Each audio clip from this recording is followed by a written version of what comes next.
Nako, mukhang nakahanap ng katapat itong China. Nako.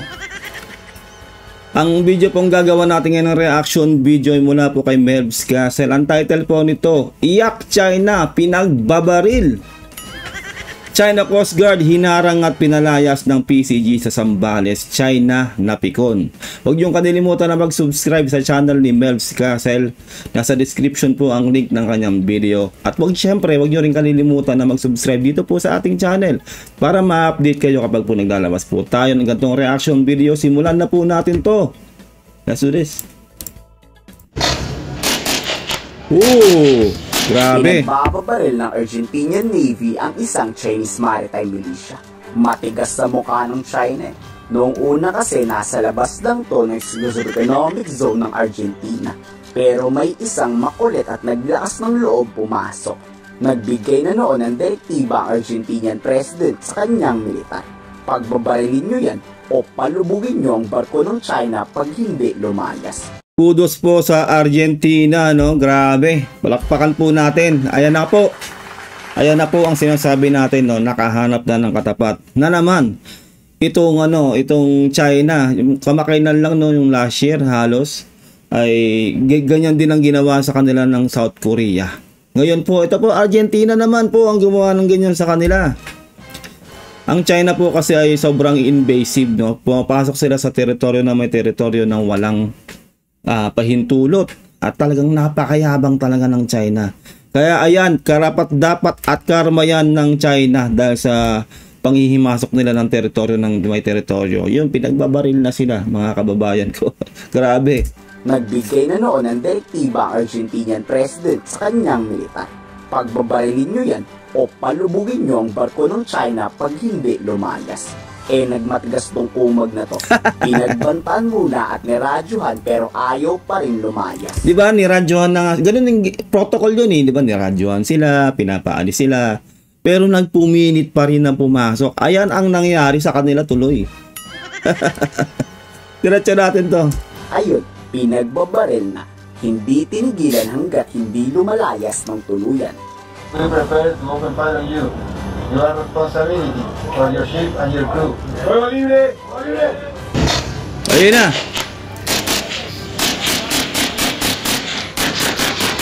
Grabe! Sunod-sunod!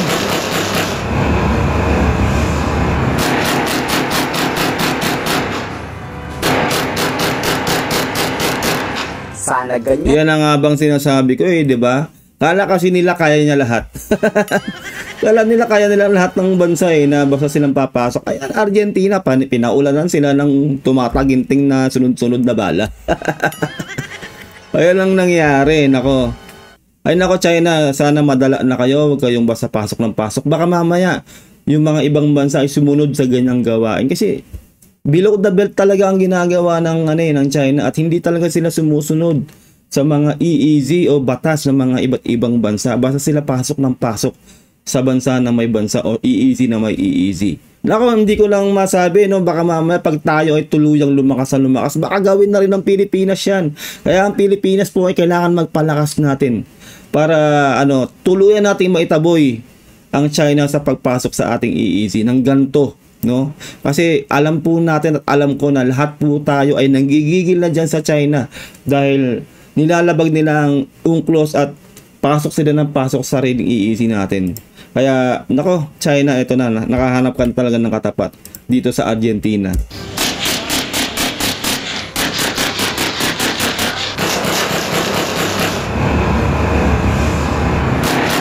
Grabe, no? Sunod-sunod. Sana ganyan din gawin ng Philippine Navy o Philippine Coast Guard. Pag makulit, wag ng radyohan, paulanan na agad ng bala o pagbabaril. Someday, Melvs Castle, mangyayari rin yan someday. No, kailangan pa natin magpalakas dahil sobrang hina pa po natin ngayon, hindi pa natin kakayanin gumawa ng ganyang hakbang sa ngayon. Kaya kalma lang tayo at yun nga, patuloy pa rin ginagawa ng ating PCG ang pagtataboy sa mga Chinese vessel o Chinese maritime nila No, itong nakaraan lang, successful na naman po ang pagtataboy po natin sa kanila. Although maliit lang po ang barko natin at malaking barko nila, pero itataboy pa rin naman ng ating mga PCG. Kaya palakpakan po natin ang ating mga PCG dahil ginagawa po nila ang kanilang trabaho dyan po sa ating EEC. At hindi po biro yun, no, na magtaboy ka ng malalaking barko at malalakas o malakas sa bansa na China. Masyado kasing mabait tong PCG. Tulad ngayon, tignan nyo, buha to kahapon ng Philippine Coast Guard. May isang Chinese Coast Guard na nagbabalak na namang pumasok sa Zambales. Anong ginawa ng PCG? Binuntutan, tinabihan at narangan na. Oo, matagumpay namang napaalis pero babalik din yung mga yan pustahan. Pero yun nga, yung sinasabi ko, no, although pabalik-balik ang Chinese vessel dyan o Chinese militia dyan, at least na itataboy natin, hindi tayo gumagawa ng dahas kasi hindi po natin talaga kaya. Real talk, no? Pero ang matindi dito ay hindi na po tayo tulad nung last year na nabubuli tayo, na nabubuli talaga. Ngayon po ay pumapalag na ang ating PCG o ang ating mga militar diyan sa sa ating sariling EEC, at naitataboy naman natin ang mga Chinese militia vessel diyan o kahit yung kanilang yung mga malalaking monster ship pa na yan ay tinataboy pa rin natin. Gagawin yan lagi ng Chinese Coast Guard. In accordance with the international and Philippine national law, you are within Philippine Exclusive Economic Zone. Your action will affect Philippine-China relations and will be reported to concerned authorities. You do not possess any legal authority to patrol within the Philippine Exclusive Economic Zone. You are directed to depart immediately and notify us of your intention. Your illegal activity will be reported to higher authorities. Over. Pati nga ang RORE o Rotation and Resupply Mission sa Ayungin Shoal matagumpay na rin. Yes. Sabi ng Chinese Foreign Ministry, pinapayagan daw tayo ng China. Pwede nga. Ayan na naman tayo yung mga black propaganda ng China no. Gumagawa na naman sila ng ganyang balita na na walang katotohanan. Wag po kayong maniniwala diyan no. Ang maniniwala lang po diyan sa binabalita ng China na yan, syempre yung mga pro-China. Real talk, kasi po nakikinabang po sila, nababayaran sila eh. 'Di ba? Tayo po ay Pilipino. Dapat maniwala po tayo at doon lang tayo maniniwala sa balita ng ating bansa. Wala pong ganyan na pinapayagan tayo ng China o nagpapaalam ang Pilipinas. Walang ganyang pangyayari. Tayo po ang nagtataboy sa kanila at legit na legit po yun. Wag po kayong maniniwala sa mga ganyang balita ng China. Alam niyo naman po ang China, di ba? Sabi ng Chinese Foreign Ministry, pinapayagan daw tayo ng China. Pero iba yan sa sinasabi ni spokesperson Padilla ng Armed Forces of the Philippines. Hindi daw kailanman magpapaalam ang Pilipinas sa inyo tuwing may RORE mission. O baka naman may US Navy warship dyan sa paligid kaya hindi nangugulot ng mga Chinese Coast Guard. Ayun lang. To seek permission to conduct this RORE mission. Ito pong RORE missions na to is a regular mission that we conduct in the Armed Forces of the Philippines. It includes all the other 8 features. Kahit ang maritime never po tayong magpapaalam dyan sa China na yan. Tandaan nyo yan. At tayo po ay ginagawan lang ng ganyang maling balita ng China para masabi po nila na yun nga nagpapaalam ang Pilipinas, mahina ang Pilipinas, tuta tayo ng China. Hindi po, wala pong ganun. Siguro po yung nakaraang ex-president, yun ang tuta ng China, real talk.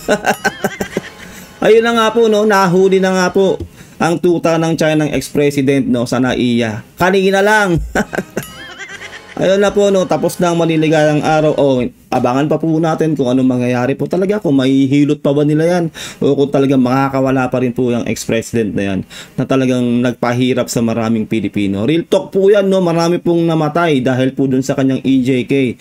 At yun nga yung pagbabanta niya rin po sa mga tumatakbong senador na pagpapatayin na lang daw po para manalo daw ang kanilang slot. Grabe po yun, hindi po matinding, hindi po biro yun, hindi po magandang biro yung sinasabi niya na yun. Hanggang ngayon po yung mga kaalyado o mga supporter po ng ex-president na yon ay tumatawa pa nung sinasabi po yun ng kanilang ex-president na hindi po nila naiisip yung gravity ng sinasabi ng kanilang sinusuportahan na ex-president na yun. Hindi na po makatao yun, hindi na po uubra yun ngayon. Pati po ang ICC, kaya nga siguro po hinuli siya ngayon dahil po sa ICC, alam nyo naman po na may kaso siya sa ICC, kaya Yun, paglapag niya sa NAIA mula Hong Kong ay hinuli na siya ng kapulisan doon mismo sa NAIA. Abangan po natin yung mga susunod na pangyayari po dyan kay ex-President Digong, no? At yun nga po, justice siguro has been served, no? Justice has been served dahil marami pong naargabyado at talagang ibang level po talaga ang ex-president na yan. At lalong-lalo na po kung yan pa rin po siguro ang naging presidente natin, baka nga po parte na tayo ng China o naging probinsya na tayo ng China. Real talk po yan. Kaya ngayon po ang ating Pangulong Bongbong Marcos ay patuloy ang pagpapalakas po ng Pilipinas at talagang naninindigan ng ating Pangulong Bongbong Marcos na ipaglaban ng ating EEZ. Ganun po ang ating presidente ngayon. Hindi na po yan tulad, no, ng ex-president na nanginginig na sinasabi ay hindi na tayo lalaban dyan sa China at sinasabi yan na 6 minutes lang daw ay yung missile daw po ng China ay nandito na sa atin na tayo po ay bobombahin. Kaya wala na po siyang nagawa. Kaya nga po yung mga ibang parte ng ating EEZ ay naging military base na po, no, ng China. Hinayaan po yun na maging military base ng China dahil takot po at humahalik po sa puwet ng China ang ex-president. Nako po, sana nga po ay hindi po nakuha ng China yung kundi dahil sa ganung presidente natin dati. Ngayon po ay patuloy po tayong sumusuporta sa ating President Bongbong Marcos kasi po ang ating presidente ngayon ay basigasig na lumalaban at dumidepensa sa sariling EEZ po natin. Laban po dyan sa China. Council nagulat sa Missions na to is a regular mission that we conduct in the Armed Forces of the Philippines. It includes all the other 8 features. kahit ang Maritime Council nagulat sa fake news ng China. Tama. Bakit tayo magpapaalam sa kanila? Amo ba natin yung mga Chinese? Wala daw ganong nangyayari sa hanin na militar at sa Chinese Coast Guard. Mali naman yon. Actually, walang ganon. Basta part ng provision understanding ay we will inform them na para hindi magkaroon ng misunderstanding actually. So, walang pagpapaalam, hindi tayo nagpapaalam para ginagawa natin kasi mandato natin to, regular natin ginagawa ito. Tama, 'di ba? Tandaan nyo yan, no? Hindi kailanman tayo magpapaalam sa China. Real talk yan. Yung kanina ko pa nga sinasabi, no, baka nga siguro kung yung ex-president pa yung nakaupo, talagang nanginginig pa, magpapaalam talaga siya sa China dahil alam niyo na, tuta ng China yun eh. Kaya ito pong ating administrasyon ngayon ay hindi po gagawin yan. Ginagawa po natin yan, regular po tayo rumuronda dyan, no, sa ating EEZ. At hindi po tayo magpapaalam dyan sa pesting China na yan. Real talk. Mandato natin to, regular natin ginagawa ito. Kayo sa tingin nyo, gagawin kaya ng Pilipinas ang ginawa ng Argentina? Someday mangyayari din yan, Melvs Castle.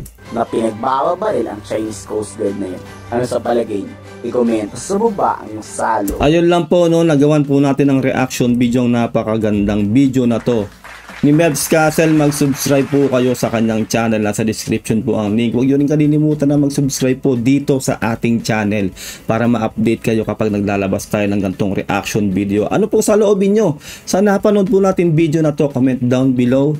See you all next time. Ingat po kayo lahat. God bless and peace out. Bye.